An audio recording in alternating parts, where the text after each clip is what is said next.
Imagine going into a clinic, right, and being prescribed months of just grueling physical therapy to tighten a muscle. Oh, yeah. Or even worse, being pitched this really expensive surgical procedure. Which happens a lot, unfortunately. Right. But then you find out the actual root of your physical discomfort is just a natural, localized loss of fat on the very outside of your body. It's wild. It is a massive diagnostic puzzle. It really is.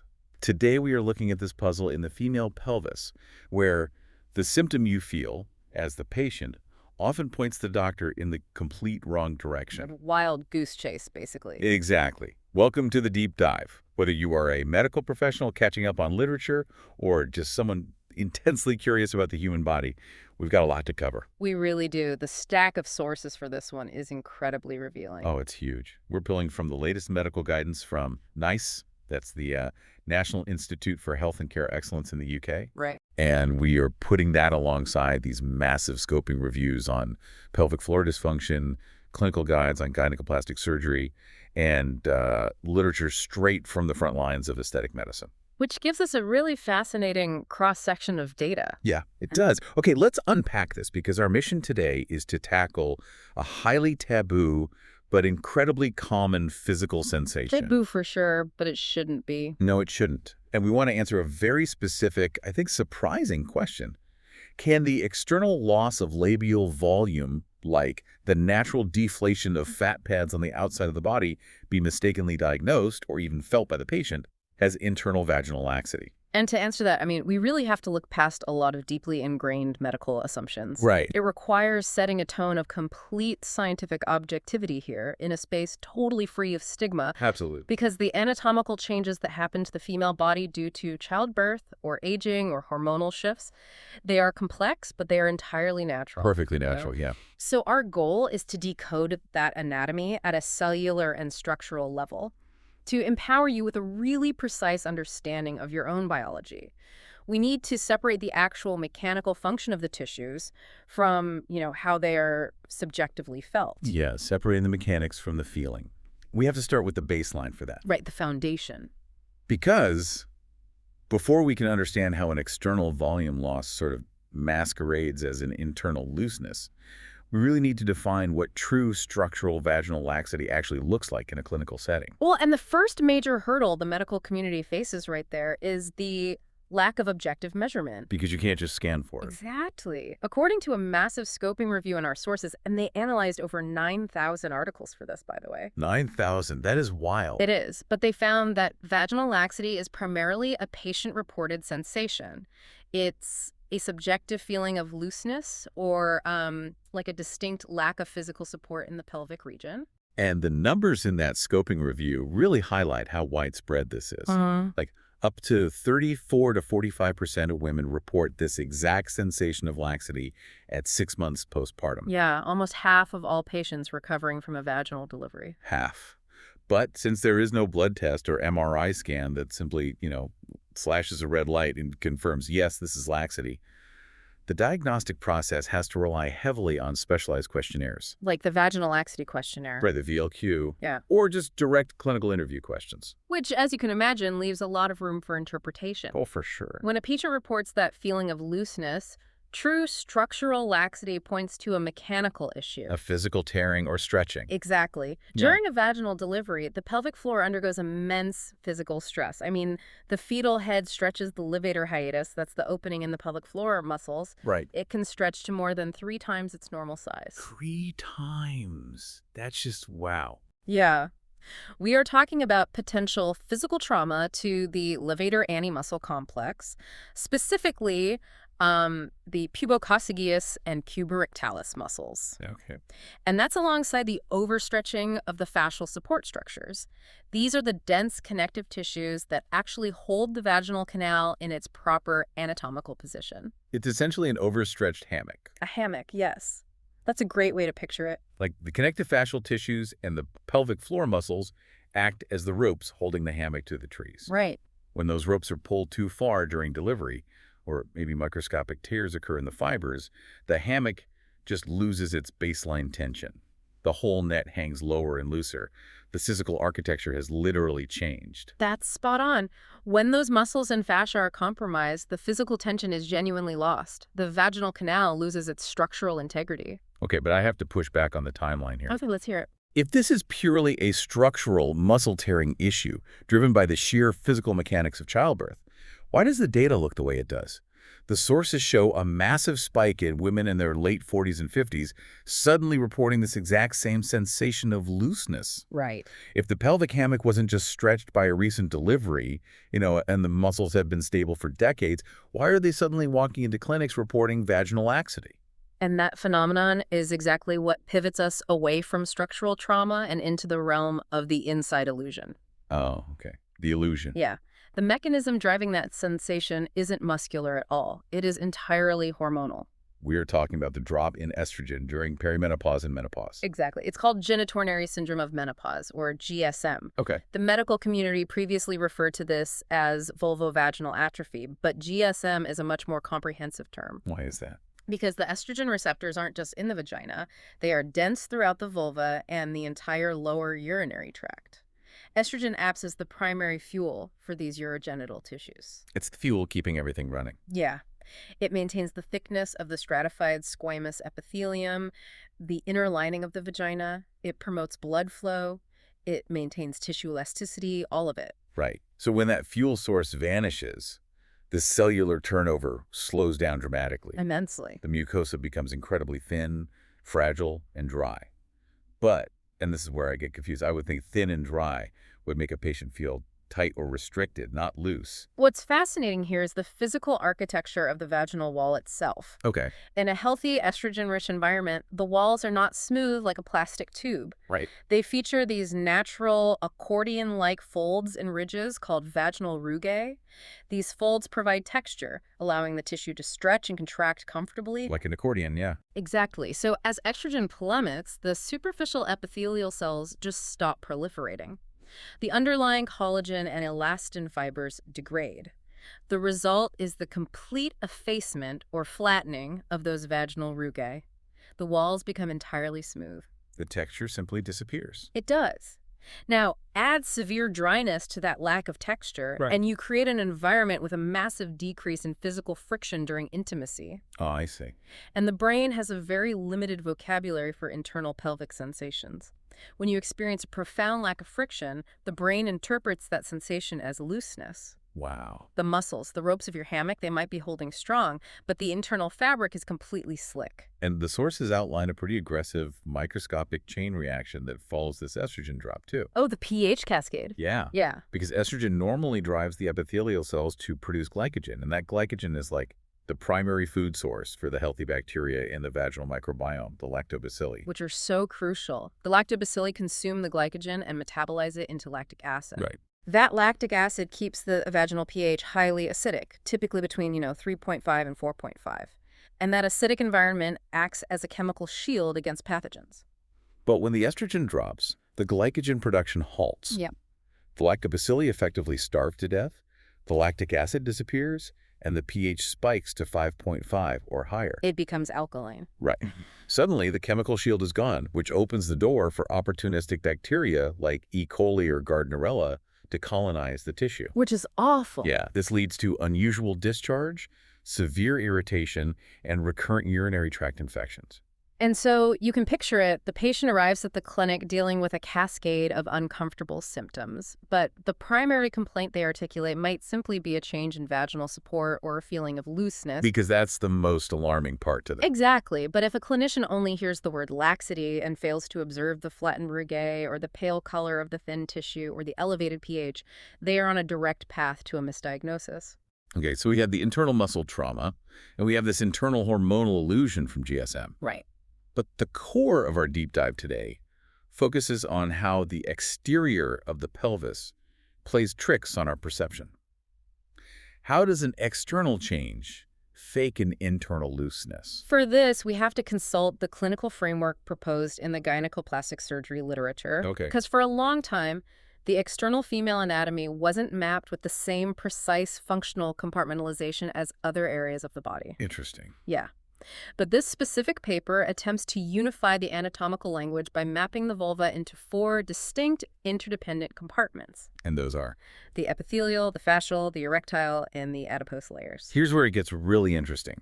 The adipose compartment, specifically the localized fat pads that make up the labia majora, the outer lips of the vulva. Right. Because we naturally associate aging with losing fat volume in our faces, causing wrinkles or losing volume in the hands.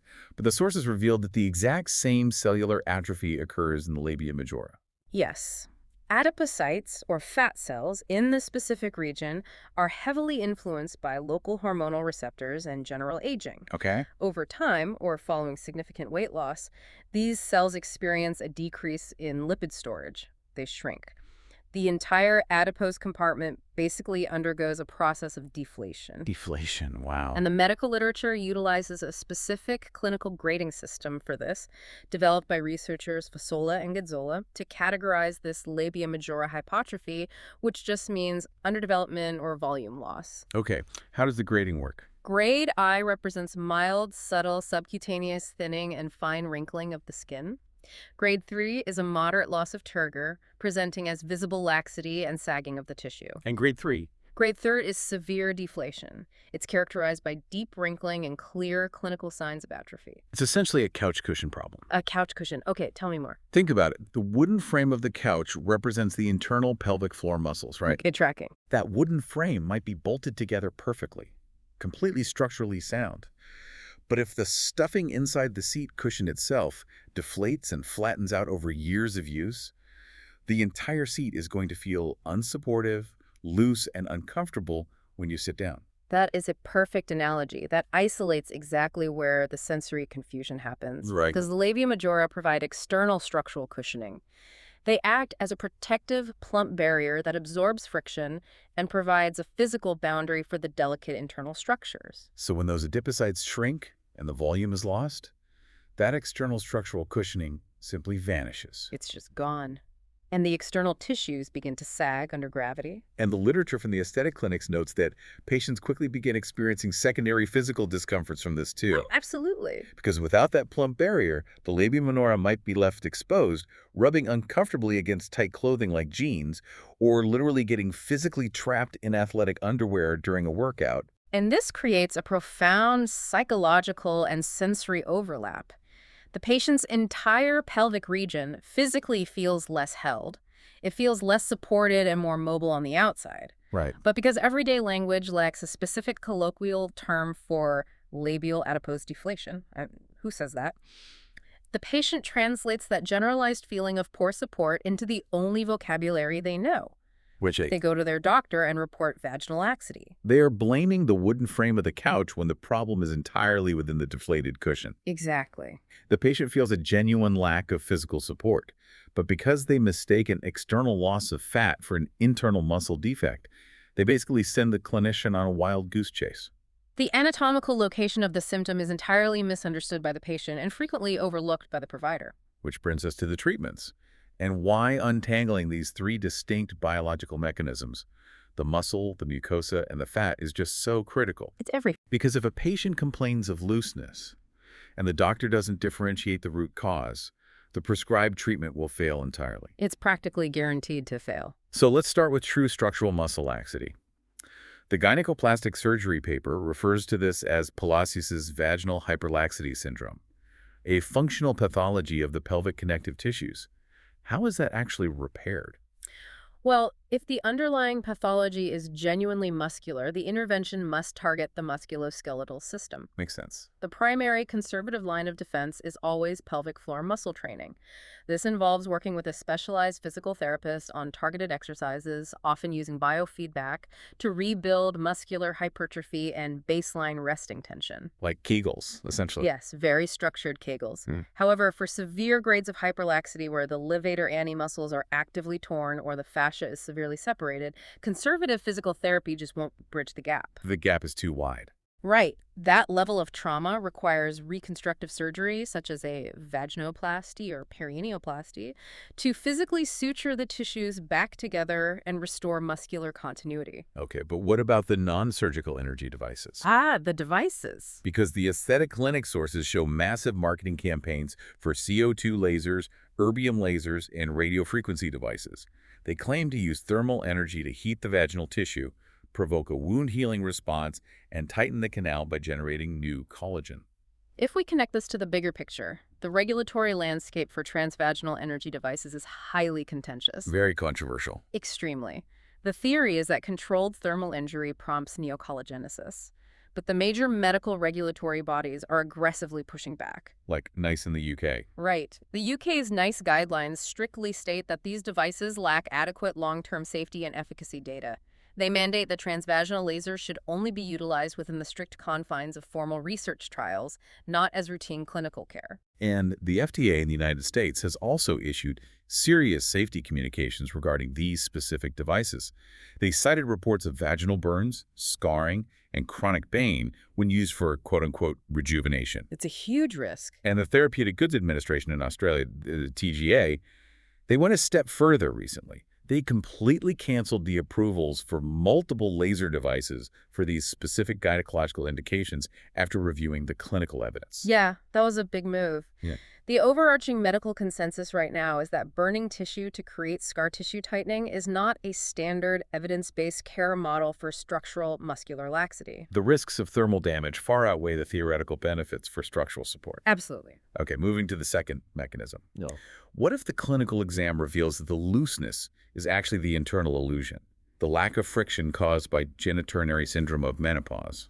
Prescribing Kegel exercises wouldn't restore the mucosal lining. No, and attempting a surgical repair or a laser treatment on GSM would be a clinical disaster. Just awful. The issue is a localized hormonal deficiency. So the treatment is localized hormonal replacement.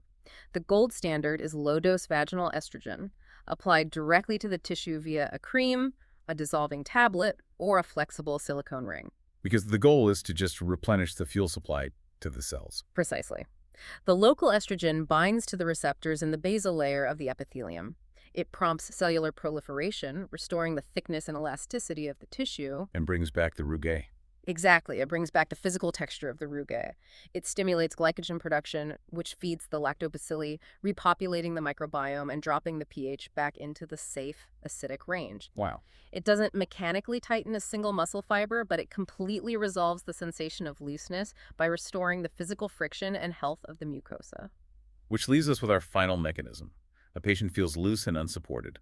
The clinician determines the internal pelvic floor muscles are strong and the internal mucosa is healthy and estrogenized. The primary pathology is grade 2 or grade 3 labia majora hypertrophy. The fat pads have deflated. Exactly. The fat pads have deflated. In this case, the treatment must focus entirely on the external adipose compartment. It is a process of aesthetic volume restoration. And our sources from the plastic surgery and aesthetic clinics detail several emerging techniques for this. One of the specific treatments highlighted is alloclay. It's an allograft filler. Right. An allograft utilizes decellularized, sterilized dermal tissue donated from a human source, rather than a synthetic chemical gel like hyaluronic acid. The science behind how it works is fascinating, actually. The allograft acts as a biological scaffold. When it is injected directly into the deflated labia majora, it provides an immediate physical plumping effect, restoring the outer cushion. Right away. Right. But because it contains a native extracellular matrix, it actually prompts the patient's own body to begin a regenerative process. Fibroblasts, the cells responsible for making connective tissue, migrate into this scaffold. And they move right in. Over several months, they secrete new collagen and elastin fibers, integrating the allograft into the host tissue and providing long-term structural support. The main alternative to this is autologous fat transfer, right? Yes. Often referred to colloquially as labia puffing. Right. A surgeon performs localized liposuction, harvesting the patient's own fat cells from the abdomen or the thighs. That fat is purified and then grafted directly into the labia majora to reinflate the adipose compartment. The misdiagnosis here is where the real tragedy happens, though. Oh, completely. If a woman experiencing this external fat deflation goes to a clinician who simply hears, "I feel loose," and that clinician mistakenly diagnoses her with structural muscle laxity, They might prescribe a massive regimen of Kegel exercises. Which misses the point entirely. She's effectively doing hundreds of bicep curls a day to try and fix a deflated couch cushion. That's exactly what it is. She will undoubtedly strengthen her pelvic floor, which offers its own general benefits, but it will do absolutely nothing to restore the lost external volume. The sensation of being unsupported will persist. Her external tissues will continue to rub against her clothing. The fundamental anatomical deficit remains entirely unaddressed, leading to immense patient frustration and a belief that her body is just failing to heal. Or worse, a clinic might sell her an aggressive, out-of-pocket laser treatment to, quote-unquote, tighten her internal canal, when all she actually required was localized estrogen to restore her mucosal friction, or an external filler to restore her labial cushion. Oh, right. And this underscores exactly why the gynecoplastic surgery framework demanding precise differentiation between the epithelial, fascial, and adipose compartments is a vital evolution in clinical practice. It's so necessary. It forces providers to deconstruct the vague umbrella symptom of looseness into precise biological mechanisms. It prevents ineffective and potentially harmful interventions. So what does this all mean? It means that the physical sensation of looseness is incredibly real, but it is not a monolithic condition. Not at all. When a change in pelvic support occurs, you have to look at the exact mechanism. It could be the physical ropes of the hammock stretching and tearing due to mechanical trauma. True laxity. Right. Or it could be the internal fabric of the hammock becoming thin, smooth, and slick due to a localized estrogen deficiency. GSM. Exactly. Or it could be the couch cushion deflating entirely on the outside of the body due to adipocyte atrophy. And the real power here is in your ability to articulate the exact nature of the symptom. By understanding the cellular and structural realities of the pelvis, you, as the patient or the provider, can guide the diagnostic process. You don't have to walk into a clinic and vaguely state, "I feel loose." You can advocate for yourself with precision. You can explain, "I'm experiencing a lack of external cushioning and friction against my clothing," or "I'm feeling a distinct lack of internal mucosal friction." It makes a world of difference. Providing that level of granular detail ensures that the clinician evaluates the correct compartment, preventing a scenario where a hormonal or external fat loss issue is treated with a surgical muscle repair. This raises an important question, though. Oh, lay it on me. We are currently seeing a massive global surge in the use of GLP-1 agonist medications. Oh, right. Drugs like semaglutide and tirzepatide. Yes, which induced rapid systemic fat loss. Okay, yeah. If the external adipose pads of the labia majora play such a critical structural role in how the entire pelvic region feels supported, how will this wave of rapid, chemically induced fat depletion impact gynecological health? Wow, that's a great point. Right.